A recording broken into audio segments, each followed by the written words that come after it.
Hey, you've moved out already, right? I wouldn't want to live in a house with someone as ugly as you. Sister-in-law's laughter echoed over the phone. Hearing her voice, which seemed to thrive on belittling others, a mix of anger and pity welled up inside me. She mocks, laughs, and torments. She's a pitiable sister-in-law who can only find joy in others' suffering. The old me would have let her walk all over me, but those days are over. From now on, I'll break free from sister-in-law's grasp and live my life. I'll live freely where no one can hurt me. I can't wait to see sister-in-law get her comeuppance. That's what I'm really looking forward to. My name is Brittany, a housewife in her 40s. I married my husband Joshua after a workplace romance. For a while after our wedding, we enjoyed our life together. But when we heard of my father-in-law's passing, we decided to live with my mother-in-law. Mother-in-law has always been frail and often falls sick. She's quite old now, and we didn't want to be too late. Joshua said, "My sister is there, so it'll be okay." But even in her late 40s, sister-in-law is jobless, and I couldn't trust her to take care of her mother-in-law. So we moved into the family home, and I quit my job to care for mother-in-law. I remember sister-in-law barely greeting us when we arrived, and Joshua sighing in frustration.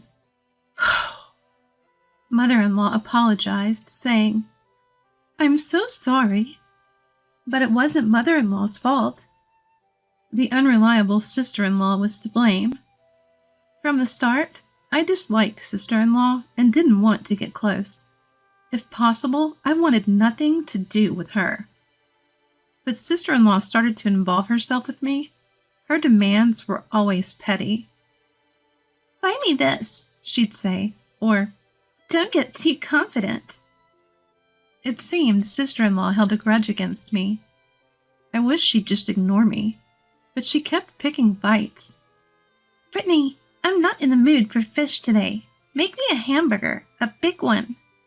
Joshua was busy with work and couldn't help much with the chores, so I juggled mother-in-law's care and household tasks. One evening, as I served grilled fish for dinner, sister-in-law, who had made herself a regular at our table, complained. "If you don't like it, don't eat. But I'm too busy to make hamburgers. If you want one, make it yourself." "Why did you make it if I didn't ask? I said I want a hamburger. Make it now." "You're such a failure as a wife. Can't even fulfill a simple request? I wonder why Joshua married someone like you." Sister-in-law's loud protests continued, even as Joshua tried to calm her. "I never agreed to this marriage. I hate that my brother married such a terrible woman. Just leave." It hurt, hearing her constant insults. At first, I wanted to understand sister-in-law. I didn't blame her for being jobless. I thought maybe she had her reasons. But living with her made it clear she didn't. She just wanted to laze around. Joshua even gave her an allowance from his salary. I wanted him to stop, but he said he was worried about her. "Joshua recognizes my efforts. That's why he gives me money. But you, Brittany, are such a terrible wife. I can't feel any respect from you." Sister-in-law always used her status as Joshua's sister to complain. "Respect me. I'm his sister. Give me money. I'm his sister. Pamper me. I'm his sister." Just because you're a sister-in-law doesn't mean you're someone special. If you don't act respectably, you can't expect respect in return. That's why I never indulged sister-in-law's whims, and I plan to continue standing my ground, even if it upset her. One day after shopping, I returned home to find my Boston bag at the entrance. Inside, my personal items and clothes were packed. I knew immediately who did it. I called out to sister-in-law, and she emerged from her room, feigning innocence. "This was left outside. You did this, didn't you? Why?" Showing her the dirty bag, She nonchalantly replied, "Today's the big trash pickup day, right? I thought I'd have it taken away." "This isn't trash. I use these things. Why would you throw them away?" "Well, you're as bothersome as big trash. You've been imposing on us, manipulating Joshua. It's so annoying." "Bothersome?" I was taken aback by her audacity. Are you going to go this far just because you have hostility? Could she be mentally unstable? I struggled to find words, and she laughed crudely.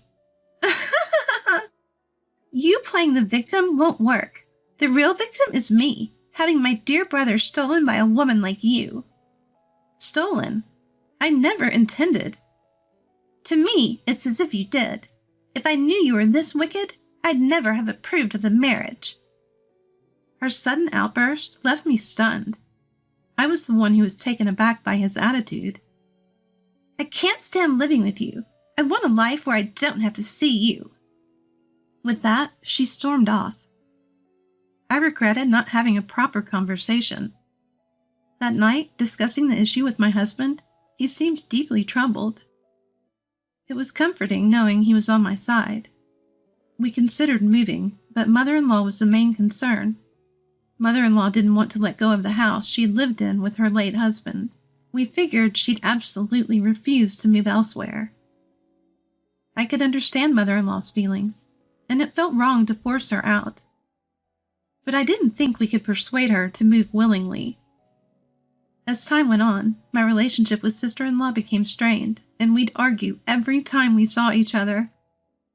Seeing us fight constantly, both my husband and mother-in-law would often intervene, worried. I felt terrible for causing them distress. I wanted to resolve the situation on my own, but couldn't find a way. Every time I saw sister-in-law, I'd get irritated, unable to control my anger. Seeing my distress, my husband suggested I take a break and visit my parents' home.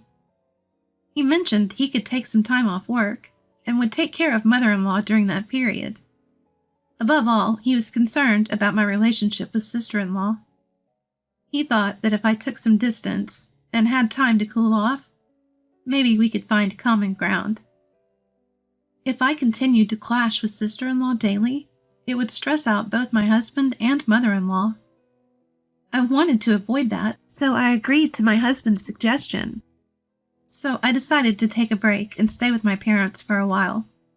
I'd occasionally check in with my husband, asking about mother-in-law and sister-in-law. But as days passed, I could hear the fatigue in his voice. When I asked if taking care of mother-in-law was too much, he said that that wasn't the issue. He had come to understand how annoying sister-in-law could be. Now that he was in my shoes, with me gone, sister-in-law started pestering him. Of course, he couldn't give in, so he refused. This made sister-in-law furious, and she went on a rampage, breaking things around the house. "I finally get how tough it's been for you, Brittany. I'm sorry I couldn't support you more," he said, his voice choked with emotion over the phone. Unable to stay calm, I called sister-in-law. "Please, stop troubling Joshua. Do your best on your own." But sister-in-law just responded with annoyance, showing no sign of understanding. Then, she dropped a bombshell. "So you've moved out, right? I don't want to live in a house with someone as ugly as you." Turns out, sister-in-law thought I had separated from my husband, not realizing I was just visiting my parents. In front of my sister-in-law, I hadn't discussed the possibility of returning to my parents' home, so I guess she didn't know the details of the situation. It was the first time in my 40 years of living that I realized that there are people who are so good at making others suffer.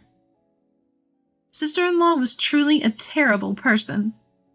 I couldn't let her continue like this. I had to do something. So, I decided to take action. Yes, I've left. I won't ever come back. "Finally, I won't have to see your face anymore."